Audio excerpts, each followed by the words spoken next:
Mumbai metro 8 मार्गिकेला PPP तत्वावरती मंजुरी देण्यात आलेली आहे। मुंबई मेट्रो 8 द्वारे मुंबई विमानतळ आणि नवी मुंबई विमानतळाला जोडलं जाणार आहे।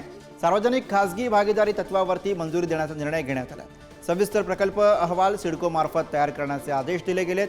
एमएमआरडीएने सर्व माहिती आणि कागदपत्र सिडकोला सुपूर्द करण्याचे आदेश दिलेत। नगर विकास विभागाचे या संदर्भातले आदेश। आणि याविषयी आपण अधिक माहिती घेऊया। प्रतिनिधी सुशांत सावंत सध्या आपल्या सोबत आहेत। सुशांत, महत्त्वाची अपडेट, मुंबई मेट्रो 8 द्वारे आता मुंबई विमानतळ आणि नवी मुंबई विमानतळाला जोडलं जाणार आहे। अगदी बरोबर आहे गुरु। सर्वात महत्वाची बातमी आहे ती म्हणजे मुंबईकर आणि नवी मुंबईकरांसाठी ही महत्वाची बातमी म्हणता येईल, कारण मुंबई मेट्रो 8 मार्गिकेचं आता पीपीपी तत्वावर करण्यास जी आहे ती मंजुरी देण्यात आलेली आहे।